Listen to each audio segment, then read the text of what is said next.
केंद्र सरकार के सभी मंत्रीगण, सभी सांसदगण, सरकार के सभी कर्मचारी, अन्य महानुभाव और मेरे प्यारे साथियों, आज हम सभी एक नए इतिहास को बनते देख रहे हैं।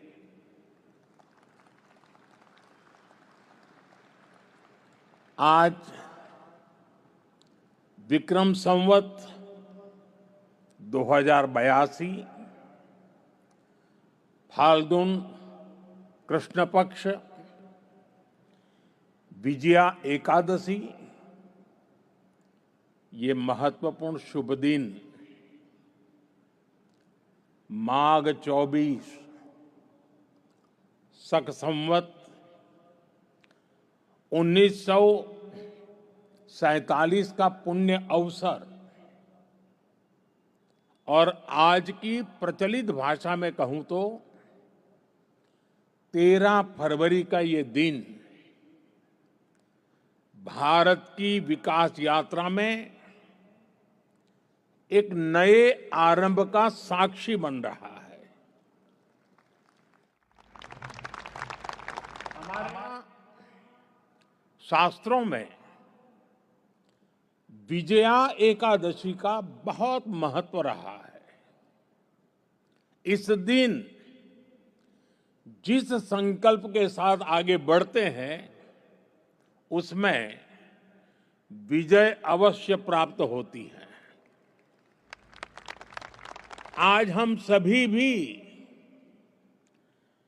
विकसित भारत का संकल्प लेकर सेवा तीर्थ में, कर्तव्य भवन में प्रवेश कर रहे हैं। अपने लक्ष्य में विजयी होने का दैवीय आशीर्वाद हमारे साथ है। मैं आप सभी को, पीएमओ की पूरी टीम को, कैबिनेट सचिवालय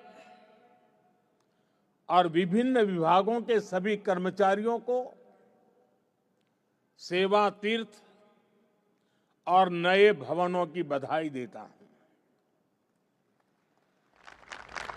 मैं इनके निर्माण से जुड़े सभी इंजीनियर्स का और श्रमिक साथियों का आभार व्यक्त करता हूं।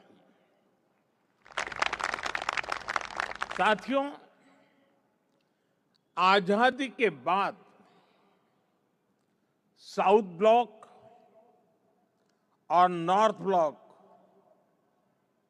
जैसी इमारतों से देश के लिए अनेक अहम निर्णय हुए, नीतियां बनी। लेकिन ये भी सच है कि ये इमारतें ब्रिटिश साम्राज्य के प्रतीक के तौर पर बनाई गई थी। इन इमारतों को बनाने का मकसद भारत को सदियों तक गुलामी की जंजीरों में जकड़े रखना था। साथियों, आप भी जानते हैं,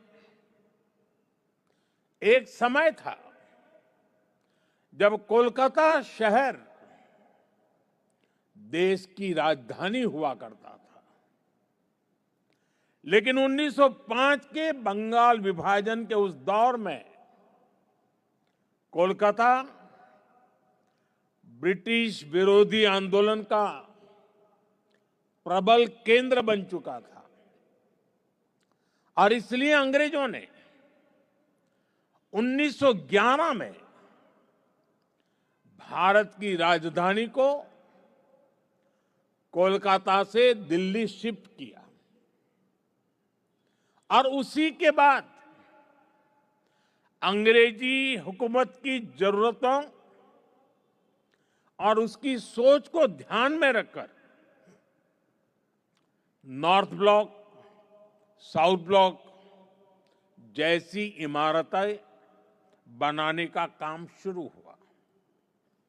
इसके बाद जब रायसीना हिल्स के इन भवनों का उद्घाटन हुआ था, तब उस समय के वायसराय ने कहा था, जो नए भवन बने हैं वो ब्रिटिश सम्राट की इच्छाओं के अनुरूप बने हैं। यानी उस दौर में ये भवन ब्रिटेन के महाराजा की सोच को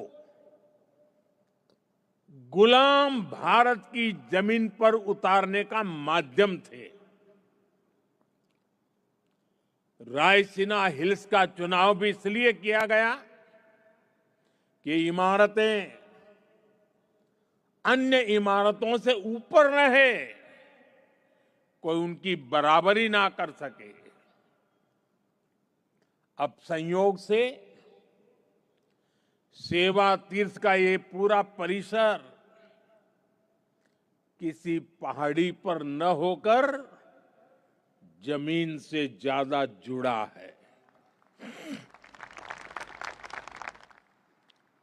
साउथ ब्लॉक और नॉर्थ ब्लॉक जैसी इमारतें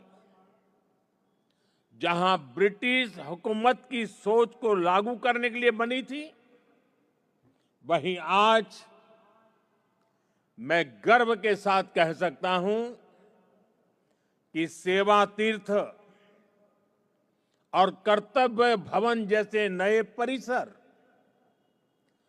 भारत की जनता की आकांक्षाओं को पूरा करने के लिए बने हैं।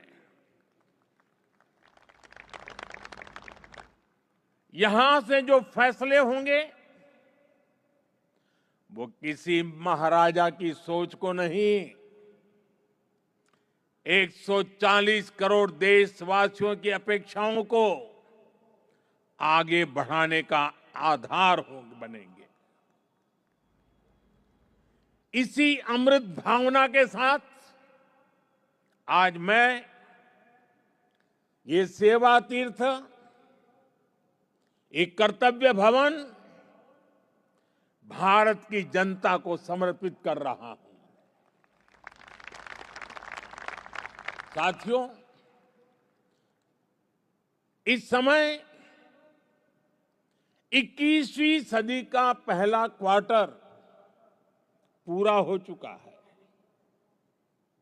ये आवश्यक है कि विकसित भारत की हमारी कल्पना केवल नीतियों और योजनाओं में ही नहीं, हमारे कार्यस्थलों, हमारी इमारतों में भी दिखाई दे, जहां से देश का संचालन होता है वो जगह प्रभावी भी होनी चाहिए और प्रेरणादायी भी होनी चाहिए। वो इम्प्रेसिव भी हो और इंस्पायरिंग भी हो। आज नई नई टेक्नोलॉजी तेजी से हमारे बीच जगह बना रही है, लेकिन इन सुविधाओं के विस्तार के लिए, नए टूल्स के उपयोग के लिए पुरानी इमारतें नाकाफी पड़ रही है। साउथ ब्लॉक, नॉर्थ ब्लॉक, पुराने भवनों में जगह की कमी थी, सुविधाओं की भी अपनी सीमाएं थी। करीब करीब 100 साल पुरानी ये इमारतें भीतर से जर्जर होती जा रही थी। इसके अलावा भी कई चुनौतियां थी। मैं समझता हूं इन चुनौतियों के बारे में भी देश को निरंतर बताया जाना जरूरी है। जैसे आजादी के इतने दशकों के बाद भी भारत सरकार के अनेकों मंत्रालय दिल्ली के 50 से ज्यादा अलग अलग स्थानों से चल रहे हैं। हर साल इन मंत्रालयों की इमारतों के किराए पर ही प्रति वर्ष 1,500 करोड़ रुपए से ज्यादा खर्च हो रहे हैं। हर रोज 8 से 10,000 कर्मचारियों को एक इमारत से दूसरी इमारत में जाने का लॉजिस्टिक खर्च अलग होता था। अब सेवा तीर्थ और कर्तव्य भवनों के निर्माण से ये खर्च कम होगा, समय बचेगा और कर्मचारियों के समय की इस बचत से प्रोडक्टिविटी बढ़ेगी। साथियों, इस बदलाव के बीच निश्चित तौर पर पुराने भवन में बिताए गए वर्षों की स्मृतियां हमारे साथ रहेगी।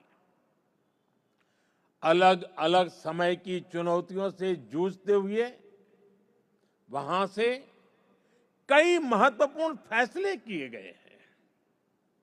वहां से देश को नई दिशा मिली, सुधार की अनेक पहलें हुई।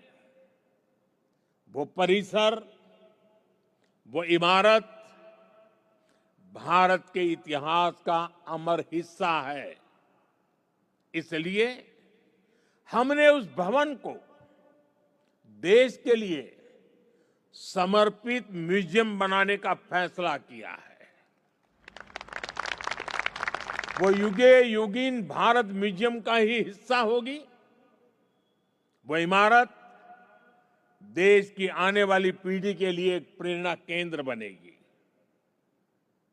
नई पीढ़ी के युवा जब वहां जाएंगे तो ऐतिहासिक लेगेसी उनका मार्गदर्शन करेगी।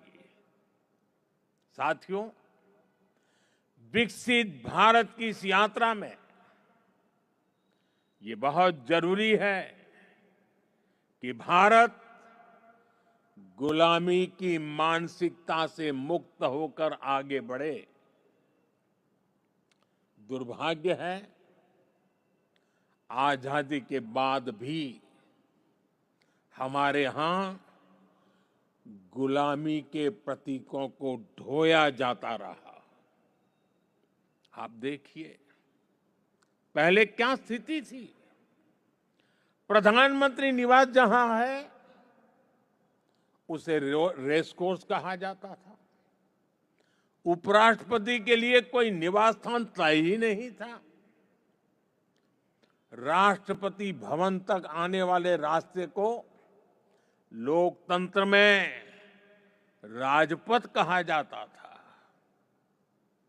आजाद भारत में जो सैनिक शहीद हुए उनके लिए कोई स्मारक ही नहीं था। जो सुरक्षा बल, जो पुलिसकर्मी शहीद हुए उनके लिए भी कोई स्मृति स्थल नहीं था। यानी 1947 में स्वतंत्र हुए देश की राजधानी, जहां से देश के बड़े बड़े निर्णय होते थे, वो पूरी तरह गुलामी की मानसिकता में जकड़ी हुई थी। दिल्ली की इमारतों, सार्वजनिक स्थानों, ऐतिहासिक स्थलों पर गुलामी के चिन्ह ही भरे पड़े हैं। लेकिन साथियों, कहते हैं ना, समय का चक्र कभी भी एक जैसा नहीं रहता। 2014 में देश ने तय किया कि गुलामी की मानसिकता अब और नहीं चलेगी। हमने गुलामी की इस मानसिकता को बदलने का अभियान शुरू किया। हमने वीरों के नाम नेशनल वॉर मेमोरियल बनाया। हमने पुलिस की वीरता को सम्मान देने के लिए पुलिस स्मारक बनाए।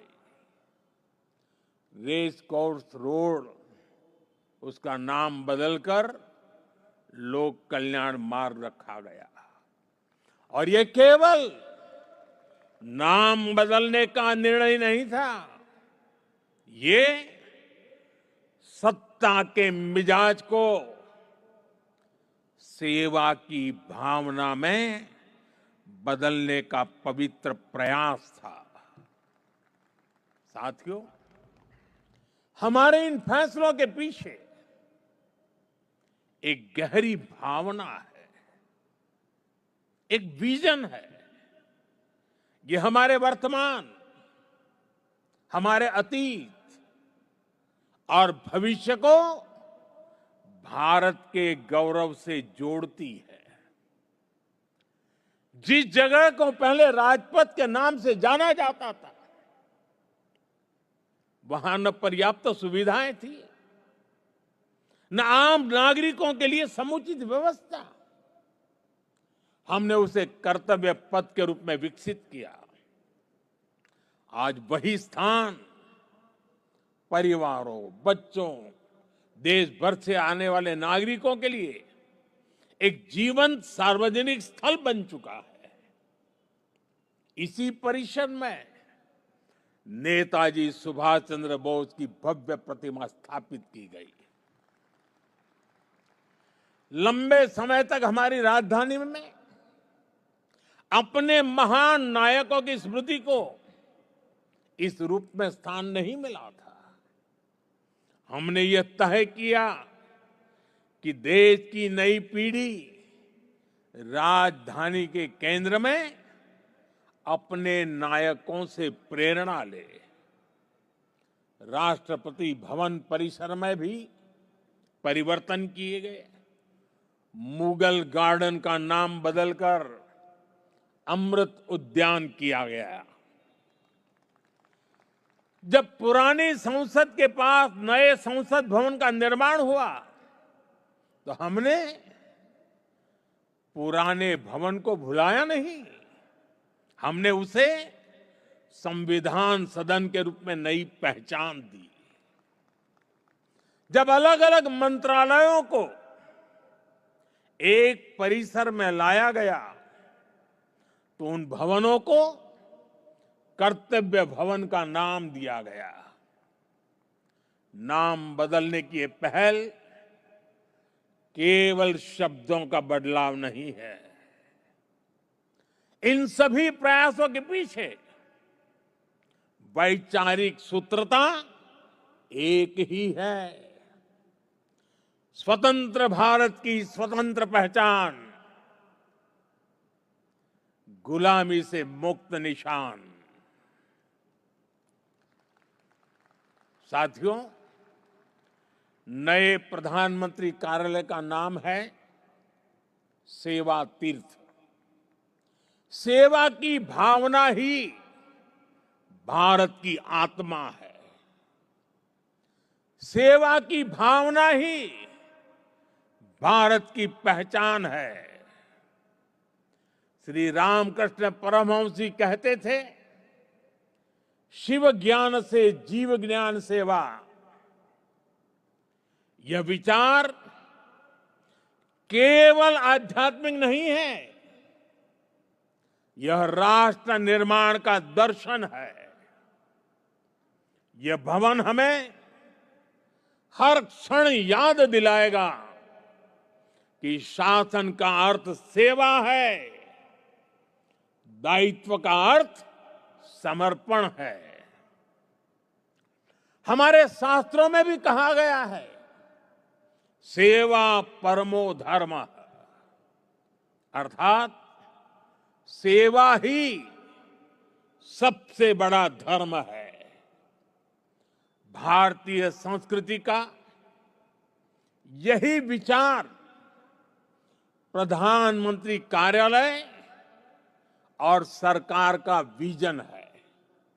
इसलिए सेवा तीर्थ ये केवल एक नाम नहीं, ये एक संकल्प है।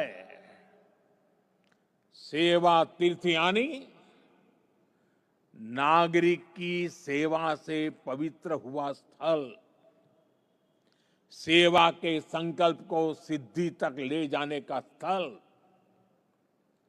तीर्थ का अर्थ भी होता है तरति अनेन इति तीर्थ, अर्थात जो तारने की, पार करने की क्षमता रखे, जो लक्ष्यों की प्राप्ति में सहायक हो, वो तीर्थ है। आज भारत के सामने भी विकसित भारत का लक्ष्य है, आत्मनिर्भर भारत का लक्ष्य है। हमें करोड़ों देशवासियों को गरीबी से मुक्ति दिलानी है। हमें देश को गुलामी की मानसिकता से मुक्ति दिलानी है और ये काम सेवा के सामर्थ्य से ही सिद्ध होगा। साथियों, आज जब भारत रिफॉर्म एक्सप्रेस पर सवार है, आज जब भारत अंतर्राष्ट्रीय संबंधों की एक नई गाथा लिख रहा है, आज जब नए नए ट्रेड एग्रीमेंट्स संभावनाओं के नए दरवाजे खोल रहे हैं, जब देश सैचुरेशन के लक्ष्य की ओर तेजी से बढ़ रहा है, तो सेवा तीर्थ और कर्तव्य भवनों में आप सबके काम की नई गति और आपका नया आत्मविश्वास देश के लक्ष्यों को प्राप्त करने में बहुत बड़ी भूमिका निभाएगा। साथियों, हमारी संस्कृति कहती है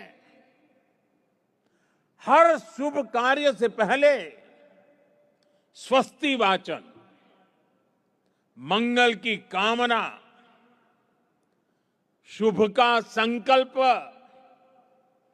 वेद का मंत्र हमें दिशा देता है। आनो भद्राः क्रतवो यन्तु विश्वतः, अर्थात कल्याणकारी विचार हर दिशा से हम तक आते रहें, यही इस भवन की आत्मा होनी चाहिए। भारत के महान लोकतंत्र में जनता के विचार ही हमारी शक्ति है, जनता के सपने ही हमारी पूंजी है, जनता की अपेक्षा ही हमारी प्राथमिकता है, जनता की आकांक्षाएं ही हमारा मार्गदर्शन है। इन भावनाओं और इस भवन के बीच कोई दीवार नहीं होनी चाहिए, कोई दूरी नहीं होनी चाहिए। जब आप जनता के सपनों को समझेंगे, तभी नीतियां जीवंत होगी। जब आप जनता की आकांक्षाओं को महसूस करेंगे, तभी निर्णय प्रभावी होंगे। पिछले 11 वर्षों में हमने गवर्नेंस का एक नया मॉडल देखा है, एक ऐसा मॉडल जहां निर्णय का केंद्र भारत का नागरिक है। नागरिक देवो भव, ये केवल वाक्य नहीं है, ये हमारी कार्य संस्कृति है। इसे आत्मसात कर आपको इन नए भवनों में प्रवेश करना है। सेवा तीर्थ में लिया गया हर निर्णय, यहां चलने वाली हर फाइल, यहां बिताया गया हर क्षण 140 करोड़ देशवासियों के जीवन को बेहतर बनाने के लिए होना चाहिए। मैं हर अधिकारी से, हर कर्मचारी से, हर कर्मयोगी से कहना चाहता हूं, जब भी आप इस भवन में कदम रखें, पल भर के लिए रुक जाएं, कुछ क्षण ठहरे, अपने आप से पूछे, क्या आज का मेरा कार्य करोड़ों देशवासियों के जीवन को आसान बनाएगा? यही आत्ममंथन इस स्थान की सबसे बड़ी शक्ति बनेगा। साथियों, हम यहां अधिकार दिखाने नहीं आए हैं, हम यहां जिम्मेदारी निभाने आए हैं। और हमने देखा है, जब शासन सेवा भाव से चलता है तो परिणाम भी असाधारण होते हैं। और तभी तो 25 करोड़ लोग गरीबी से बाहर निकलते हैं, तभी तो अर्थव्यवस्था नई गति पकड़ती है। साथियों, आज विकसित भारत 2047 सिर्फ हमारा लक्ष्य नहीं है, यह विश्व की निगाहों में भारत की प्रतिज्ञा है। और इसलिए यहां बनने वाली हर नीति, यहां होने वाला हर निर्णय सेवा की निरंतर भावना से प्रेरित होना चाहिए। और एक दिन जब आप सेवानिवृत्त होकर या स्थानांतरण के बाद इस भवन से विदा लेंगे, आप पीछे मुड़कर देखेंगे, अपने आज के दिनों को गर्व के साथ याद करेंगे। तब आप स्वयं से कह सकेंगे कि हां, जितने दिन मैं सेवा तीर्थ में रहा, कर्तव्य भवन में रहा, हर दिन मैंने देश के नागरिकों की सेवा की, हर निर्णय राष्ट्र के हित में लिया। वह क्षण आपको सुकून देगा, वह क्षण आपकी सबसे बड़ी उपलब्धि होगा, वह क्षण आपकी व्यक्तिगत पूंजी होगा। और वही पूंजी आपके जीवन को गौरव से भर देगी। साथियों, महात्मा गांधी की भावना थी, कर्तव्य की बुनियाद पर ही अधिकार की भव्य इमारत का निर्माण होता है। जब हम अपना कर्तव्य निभाते हैं तो बड़ी से बड़ी चुनौती से टकरा सकते हैं, उसका समाधान कर सकते हैं। हमारे संविधान निर्माताओं ने इसलिए ही कर्तव्य पर बहुत जोर दिया है। और इसलिए हमें याद रखना है, कोटि कोटि देशवासियों के सपनों को साकार करने का आधार है कर्तव्य। कर्तव्य आरंभ है, कर्तव्य इस जीवंत राष्ट्र की प्राणवायु है।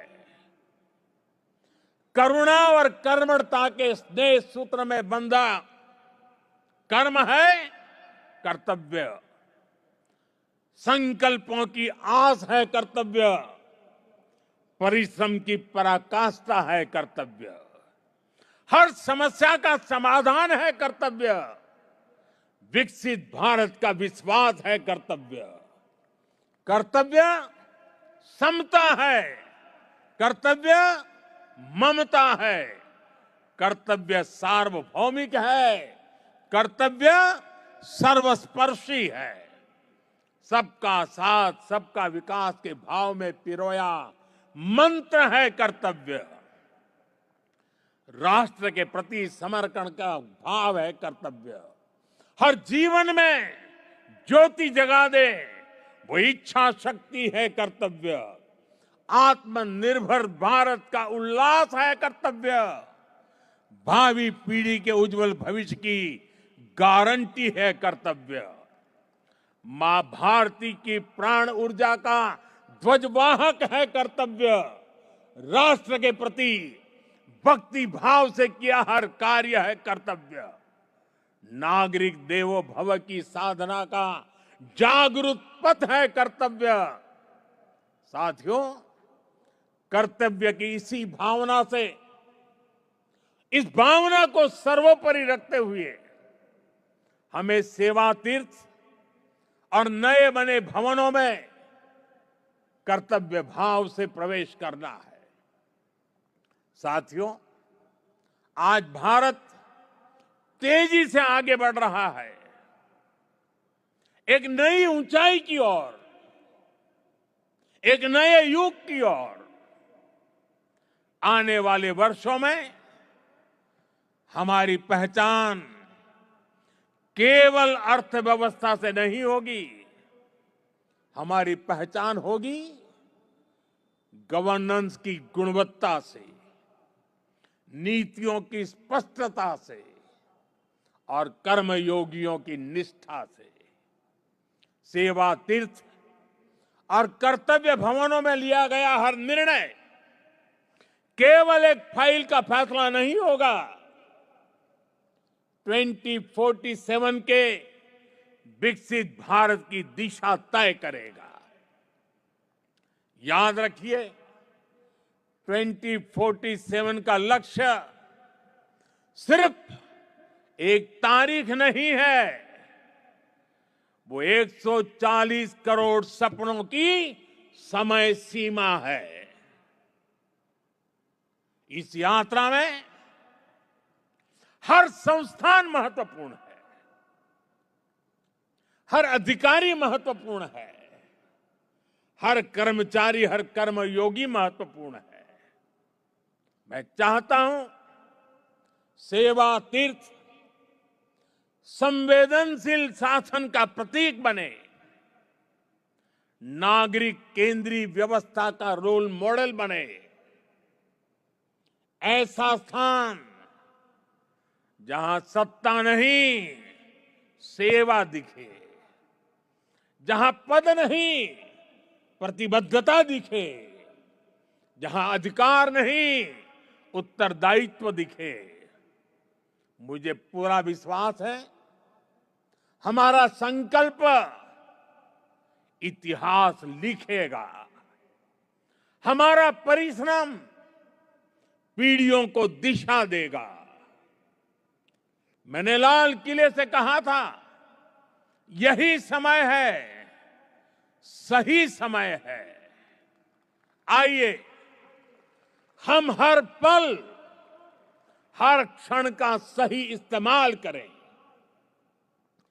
हम राष्ट्र प्रथम की भावना से ऐसे पुण्य कार्य करें कि आने वाली शताब्दियां कहे, यही वह समय था जब भारत ने स्वयं के भाग्य को पुनः परिभाषित किया। यही वह समय था जब भारत ने अगले 1000 साल के उज्जवल भविष्य के लिए अपना मजबूत कदम नई ऊर्जा, नई गति के साथ उठाया था। इसी विश्वास के साथ आप सभी को मेरी बहुत बहुत शुभकामनाएं, बहुत बहुत धन्यवाद। वंदे मातरम।